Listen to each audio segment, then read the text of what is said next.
Kakinada Medicore ఆసుపత్రి వైద్యులు అరుదైన శస్త్రచికిత్సను విజయవంతం చేశారు. తలలోని రక్తనాళాలకు రక్తం కంటకట్టి ఉన్న వైద్యాన్ని తలకు ఎటువంటి గాయం చేయకుండా ఈ శస్త్రచికిత్సను విజయవంతంగా వారు నిర్వహించారు.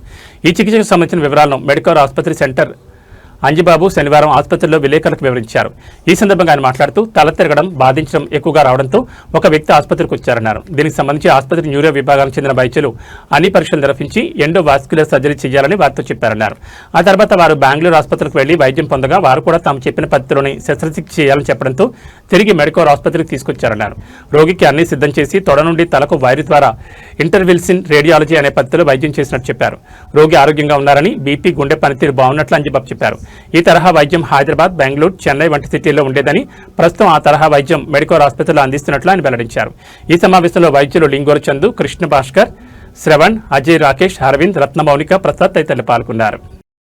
నా ప్రత్యేక ధన్యవాదాలు. మేము పిలవగానే ఈ మీడియా సమావేశానికి వచ్చిన మీ అందరికీ పేరు పేరున నా ధన్యవాదాలు తెలియజేస్తున్నానండి. ఈ రోజు మనం ఒక ప్రత్యేక కేసు కోసం డిస్కస్ చేయడానికి ఈ ప్రెస్ మీట్ పెట్టానండి. అంటే ఎలా చెప్పాలంటే అంటే అతిపెద్ద బ్రెయిన్ ఎనోరిజం అంటారు అనమాట.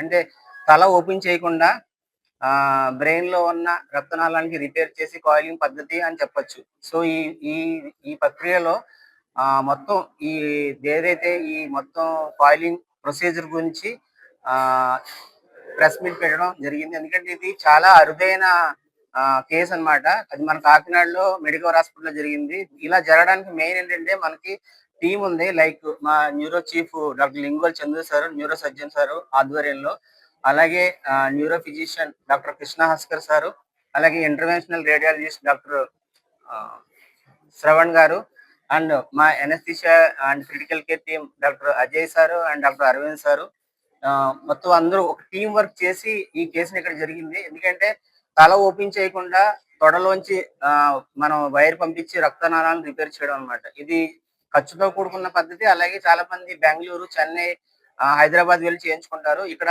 జరగడం అనేది చాలా అరుదుగా జరుగుతుంది. ఇది మా దగ్గర రెండో కేసు.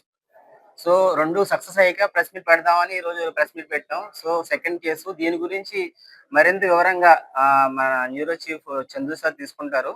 Thank you. నా పేరు doctor Lingol Chandu, consultant chief neuro surgeon, Medicover hospital Kakinada. ముఖ్యంగా ఈ కేసు ఎన్యూరిజము, ఇది చాలా పెద్ద ఎన్యూరిజం. ఆల్మోస్ట్ 4 సెంటీమీటర్స్ ఉంది సైజ్. అంటే జైంట్ ఎన్యూరిజం అంటారు. సో దానికి ఏంటంటే సర్జరీ చేద్దామా లేకపోతే కాయిలింగ్కి వెళ్దామా అనుకున్నాం. అంటే కాయిలింగ్ అనేది కొంచెం అఫోర్డబుల్ ఇష్యూ కూడా ఉంటుంది. సేఫే కానీ అఫోర్డబుల్ ఇష్యూ, అంటే కాస్ట్ చాలా ఎక్కువగా ఉంటుంది. సో పేషెంట్ అటెండెన్స్ వాళ్ళు కూడా వాళ్ళతో డిస్కస్ చేసాము. ఫస్ట్ ఓపెన్కి వెళ్దాం అనుకున్నాము, బట్ మళ్ళీ మనం వెనక్కి స్టెప్ బ్యాక్ చేసాం. ఓపెన్కి వెళ్ళడం అంత సేఫ్ కాదు అనిపించి పేషెంట్స్ మళ్ళీ కన్విన్స్ చేసాం. వాళ్ళకి మల్టిపుల్ ఆప్షన్స్ కూడా పెట్టి చెప్పాము. వాళ్ళు కూడా బెంగళూరు వెళ్తామంటే ఓకే మీరు వెళ్ళొచ్చు, ఒకసారి అక్కడ కూడా ఎంక్వైరీ చేసుకోండి అని చెప్పాము. బెంగళూరు నిమ్హాన్స్కి వెళ్ళి వాళ్ళు అన్ని ఎంక్వైరీ చేసుకున్నారు. మనమైతే ఏమైతే మాట్లాడాము, ఇక్కడ రిస్క్స్ ఏముంటాయి, అవుట్కమ్ ఎలా ఉంటుంది అని చెప్పాము. అది చెప్పిన తర్వాత మా chief neuro physician interventionist Bhaskar గారితో కూడా డిస్కస్ చేశాను. డిస్కస్ చేసి కాన్ఫిడెంట్గా మనం కేసు హ్యాండ్ ఓవర్ చేస్తాం సార్, మనం హ్యాండిల్ చేయగలం, మనం చేద్దామని చెప్పారు. సో ఆయన ఏంటంటే చాలా కాన్ఫిడెంట్గా హ్యాండిల్ చేసి కేసుని మనం ఏ బెస్ట్ సెంటర్స్లో ఏ రిజల్ట్స్ అయితే తేగలిగామో ఆ రిజల్ట్స్ తీసుకొచ్చాము. సో కేసు డీటెయిల్స్ అన్నీ కూడా ఇప్పుడు కృష్ణ భాస్కర్ గారు అండ్ ఆయన టీమ్ శ్రవణ్ గారు మనకి ఎక్స్ప్లెయిన్ చేస్తారు. గుడ్ మార్నింగ్ అండి. నా పేరు doctor Krishna Bhaskar, consultant neuro physician and interventional neurologist.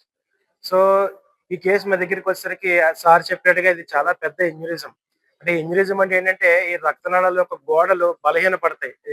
అధిక రక్తపోటు వల్ల కానీ, ఎథెరోస్క్లెరోసిస్ వల్ల కానీ పెద్దగా ఉబ్బుతాయి అనమాట. దీన్ని ఎన్యూరిజం అంటారు. దీనివల్ల ప్రమాదం ఏంటంటే సడన్ గా బీపీ పెరిగిన అది పగిలి బ్రెయిన్ లో బ్లీడింగ్ అయ్యే పరిస్థితి వస్తుంది.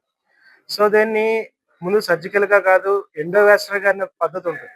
ఎండోవాస్కులర్ పద్ధతి అంటే ఏంటంటే మనం బ్రెయిన్ ఇక్కడ ఓపెన్ చేయకుండా తొడ నుంచి పెద్ద రక్తనాళం ద్వారా బ్రెయిన్ లోకి రీచ్ అయ్యి ఆ యొక్క ఉబ్బుపోయిన భాగాన్ని తీగల ద్వారా కాయిల్ చేస్తాం. అలాగే ఆ ఎన్యూరిజం లోకి ఆ యొక్క ఉబ్బిపోయిన భాగంలోకి ఫ్లో వెళ్లకుండా ఒక స్టెంట్ పెడతాం.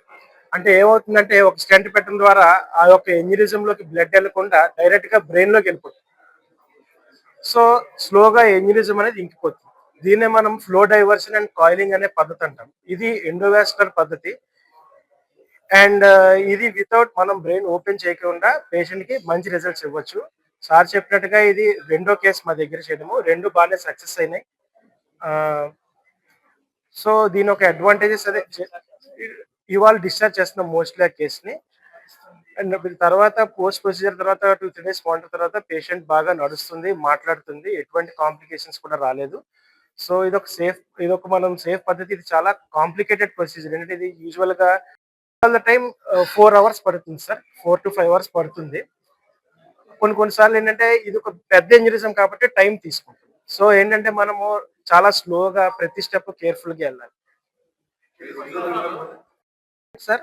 బేసికల్గా ఫస్ట్ హెడ్ ఏక్ ఒకటి రెండుగా కనపడడంతో వచ్చారు సార్.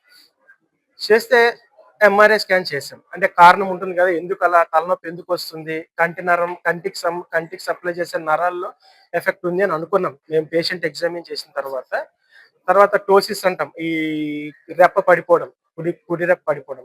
థర్డ్ క్రేనియల్ నెర్వ్ అంటాం, అది ఇన్వాల్వ్ అయింది కదా, బ్రెయిన్ లో ఏమన్నా ప్రాబ్లం ఉందని ఎంఆర్ఐ తీసాం.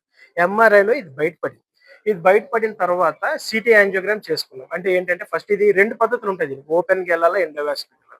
సో సార్ డిసైడ్ చేసుకుని ఇది ఎండోవాస్కులర్ వెళ్దాము అన్నప్పుడు మేము ఒక డిజిటల్ సబ్ట్రాక్షన్ యాంజియోగ్రామ్ అంటాం. అదేంటంటే థై ద్వారా వెళ్ళి రక్తనాళాన్ని ఇంజెక్ట్ చేస్తాం. అంటే హార్ట్ కి కరోనరీ యాంజియోగ్రామ్ ఎలాగో ఈ యొక్క digital subtraction angiogram brain colour అది చేసి దాని యొక్క కొలతలు తీసుకోవాలి. సైజ్ ఎంత ఉంది, దాని పొడవు ఎంత ఉంది, ఆ రక్తనాళాల పరిస్థితి ఎలా ఉంది, అక్కడ స్టెంట్ అని చెప్పాను, అక్కడ కాయిల్ ఎంత పెట్టాలి, ఎన్ని పెట్టాలి, ఆ స్టెంట్ ఏదైతే ఫ్లో డైవర్టర్ అంటామో ఆ స్టెంట్ లెంగ్త్ ఎంత ఉంటుంది, అది తీసుకుంటుందా లేదా, ఎంత సైజ్ వాడాలి అన్ని క్యాలిక్యులేట్ చేసుకుని ఒక టీం ద్వారా మేము అందరం ముందుకు 5 to 60 years.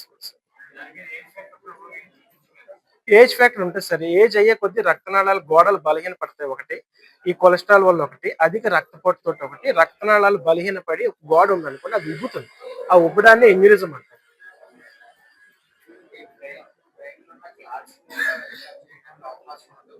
ఉంటుందండి. బ్రెయిన్ లో ఉన్న క్లాట్స్ సాధారణంగా ఇస్కీమిక్ స్ట్రోక్ అంటాం. ఇస్కీమిక్ స్ట్రోక్ అంటే క్లాట్స్.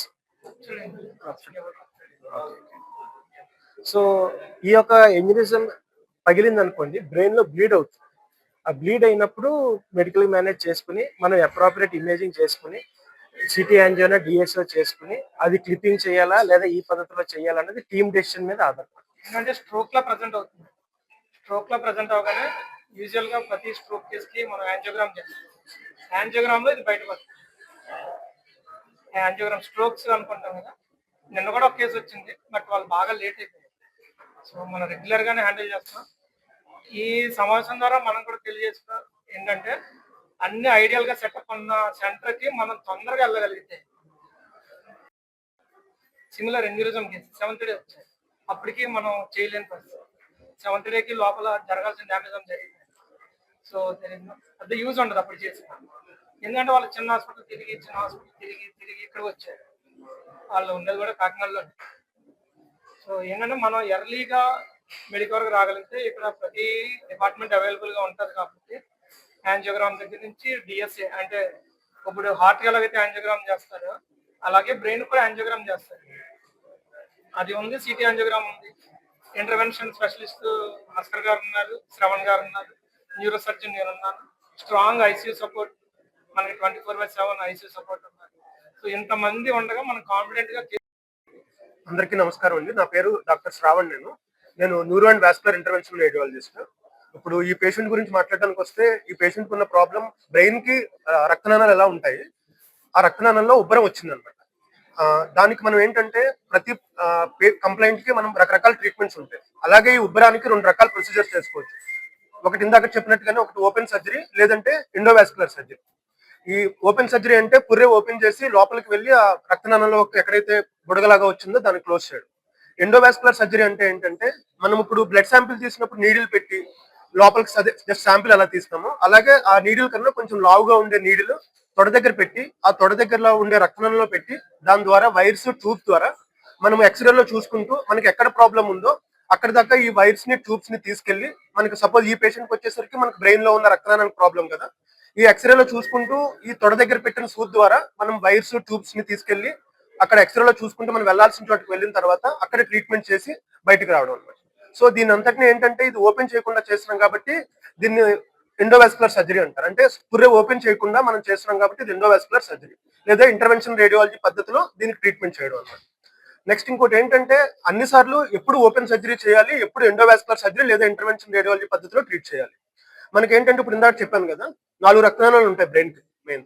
సో మన దగ్గరకు వచ్చిన పేషెంట్ కి ఏ రక్తనాళంలో ప్రాబ్లం ఉంది, అది ఎక్కడ ఉంది, ఆ రక్తనాళం మొదట్లో ఉందా, చివరిలో ఉందా, లేదంటే ఆ ఉబ్బిన సైజ్ ఎంత ఉంది, దాని షేప్ ఎలా ఉంది, ఇవన్నీ చూసుకుని పేషెంట్ ని ఓపెన్ సర్జరీ ద్వారా ట్రీట్ చేయాలా లేదంటే ఎండోవాస్కులర్ సర్జరీ ద్వారా ట్రీట్ చేయాలో చూసుకోవాలి. ప్రతి పేషెంట్ కి ఓపెన్ సర్జరీలో చేయలేము, ప్రతి పేషెంట్ కి ఎండోవాస్కులర్ సర్జరీలో కూడా ట్రీట్ చేయలేము అనమాట. So patient to patient base చేసుకుని మనం ఒక అండర్స్టాండింగ్ వచ్చి ఒకసారి లేదంటే మేము సర్జన్ తో డిస్కస్ చేసుకుని మీరు చేస్తే బాగుంటుంది, మీకు ఏమేం ప్రాబ్లమ్స్ ఉంటాయి, మేము చేస్తే మాకేం ప్రాబ్లమ్స్ ఉంటాయి అని డిస్కస్ చేసుకుని పేషెంట్స్ కూడా 2 ఆప్షన్స్ చెప్పి ఇలా చేస్తే ఈ ప్రాబ్లం రావచ్చు, ఇలా చేస్తే ఈ ప్రాబ్లం రావచ్చు అని అన్ని చెప్పుకుని అందరం కలిసి చేయాల్సిన ట్రీట్మెంట్ ఇది. మన హాస్పిటల్లో ఏంటంటే ఇందాక చెప్పినట్టుగానే ఇలా ఓపెన్ సర్జరీస్ చేసే చందు సార్ ఉన్నారు, తర్వాత ఇంటర్వెన్షనల్ రేడియాలజీ లేదా ఎండోవాస్కులర్ సర్జరీలో పద్ధతిలో చేసే ట్రీట్మెంట్ చేయడానికి హస్కర్ గారు ఉన్నారు, నేనున్నాను. ఓకే, నెక్స్ట్ ఈ పేషెంట్ కి ఏంటంటే ఎండోవాస్కులర్ సర్జరీ ఎలాగా చేయడం జరిగింది. ఈ చేసే టైంలో కూడా మేము అనుకున్నట్టుగా ఎప్పుడు సక్సెస్ అవడానికి గ్యారంటీ లేదు. చేసే టైంలో ఒకసారిగా అది రక్తనాళం చిట్లిపోవడము ఇవన్నీ ఛాన్స్ ఉంటుంది. సో దానికి మాకు కూడా ఏంటంటే సర్జన్ బ్యాకప్ ఉండాలన్నమాట. ఎనీ టైం సపోజ్ ఇప్పుడు మనకి కడుపులో ఒక క్యాన్సర్ గడ్డ ఉన్నది, దానికి లాప్రోస్కోపిక్ పద్ధతిలో సర్జరీ చేద్దాం అనుకుంటాం. లాప్రోస్కోపిక్ సర్జరీ అంటే చిన్న కీ హోల్ ద్వారా లోపలికి వెళ్ళి ఆ కంతిని క్యాన్సర్ గడ్డ ఏదో ఉందో తీయడానికి అనుకుంటాం. ఆ తీసే టైంలో ఒక్కొక్కసారి మనకి ప్రాబ్లం వచ్చి ఆ లాప్రోస్కోపిక్ పద్ధతిలో అంటే పొట్టంతా కోసి లోపలికి తీసే పద్ధతిలో చేయలేకపోతే దాన్ని ఓపెన్ సర్జరీలోకి మార్చుకోవాల్సిన అవసరం పడొచ్చు. అంటే మొత్తం పొట్ట కోసి తీసే అవకాశం పడొచ్చు అనమాట. అలాగే మేము చేస్తున్నప్పుడు కూడా ఏమైనా ప్రాబ్లం వస్తే మాకు న్యూరో సర్జన్ అవసరం పడచ్చు. అంటే వెంటనే చేస్తున్న ప్రొసీజర్ టైంలో మాకు ప్రాబ్లం వస్తే ఈ ఓపెన్ సర్జరీ చేసే సార్ ఉన్నారు కాబట్టి మేము ధైర్యంగా ముందుకెళ్ళాలనుకుంటాం. అలాగే ప్రొసీజర్ టైంలో పేషెంట్ బీపీ, హార్ట్ రేటు చాలా కంట్రోల్ గా ఉండాలి. ఎందుకంటే ఆల్రెడీ రక్తనాళం అక్కడ వీక్ గా ఉందన్నమాట. ఎక్కువ బీపీ పెరిగినా చేసినా మళ్ళీ ఇంకొకసారి బ్లీడింగ్ అవ్వడము ఈ ప్రమాదం ఉంటుంది అనమాట. దీనికి ఏంటంటే మనకి anaesthesia critical care team support చాలా అవసరం అనమాట. సో ఈ పేషెంట్ కి ఏంటంటే మనం ఎండోవాస్కులర్ పద్ధతిలో ట్రీట్ చేసాము. ఇంకొకటి ఏంటంటే ప్రొసీజర్ చేయడమే కాదు, ప్రొసీజర్ చేసే ముందు వెనకాల పేషెంట్ గురించి ఏమేం ప్రాబ్లమ్స్ రావచ్చు అవన్నీ ట్రీట్మెంట్ చేసే టీమ్ ఆఫ్ డాక్టర్స్ పూర్తిగా అవగాహన ఉండాలన్నమాట. సో ఆ అవగాహన ఉన్నప్పుడే పేషెంట్ కి ఏమేం ప్రాబ్లం రావచ్చు